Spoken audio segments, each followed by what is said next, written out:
Hello Vavers, you're watching YouTube channel USA News Alert. Breaking. Newt Gingrich defends Ben Carson's bold move to kick illegal immigrants out of public housing. Ben Carson has been under constant assault from the left and their friends in the media for the cardinal sin of being a conservative African American. Ben cuts through all the noise and delivers the truth, and the truth they hate him for it. And the truth is that our government wastes money while doing great work. Moreover, the sad truth we must face is that wait times to get public housing is soaring, hurting poor Americans who need it the most. Ben made the bold move to try to fix the system by removing illegal immigrants from illegally getting access, and the left went nuts. Newt wrote, in a bold move, Housing and Urban Development Secretary Ben Carson is both helping poor Americans and enforcing the law. Some in Congress may consider enforcing the law and prioritizing help for poor Americans, including people who immigrated to the U.S. legally, over help for people in the country illegally controversial or unacceptable. The solution for their position is for Congress to change the law. Until then, it is pretty hard to complain that a cabinet officer is enforcing the law which Congress wrote. Helping poor American families is a core mission of the HUD. One lifeline HUD extends to vulnerable families is housing assistance. Yet, 75% of Americans eligible for housing assistance, many of whom are children, seniors, or persons living with a disability, are prevented from receiving the financial aid to which they are legally entitled. In fact, millions of qualified American families are stuck on waiting lists that have unending queues, the average of which stretch on for years. In Los Angeles, California, the waiting list is more than 4 years long. In Miami-Dade County, Florida, thousands have been waitlisted since July 2008, more than a decade. In other localities, such as Orange County, California, and Orlando, Florida, since 2015, public housing authorities have decided to simply close their waiting list and abandon new applications altogether.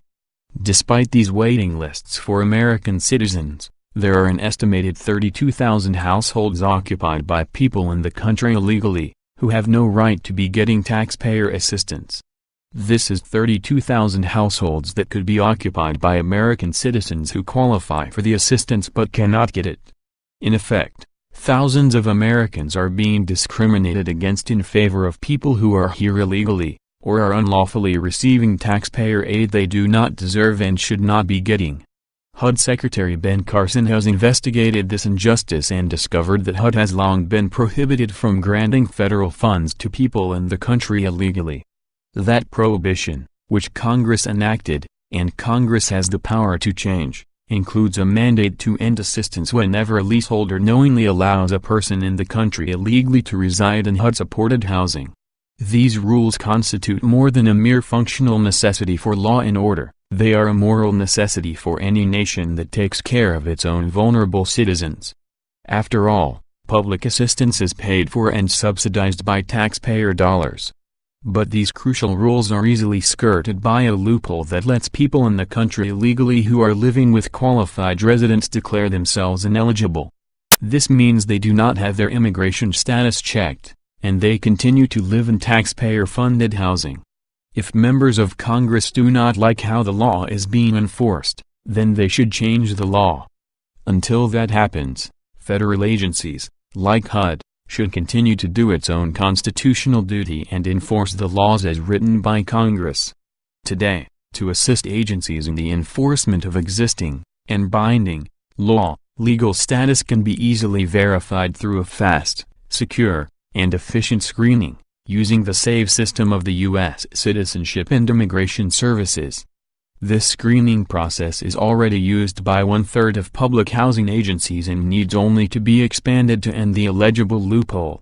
To this end, last week, HUD unveiled a proposal that would require all residents living in HUD-supported housing who are under the age of 62 to be screened through the SAVE system. It is a simple, egalitarian amendment that promises to restore proper enforcement and accountability to supplement the spirit of existing law. As a result, the new measure HUD has championed is a meaningful step toward protecting our nation's forgotten men and women and promoting the rule of law. There is no legitimate reason, or any excuse, To keep hundreds of thousands of American families waiting in line, when a lifeline could be extended instead.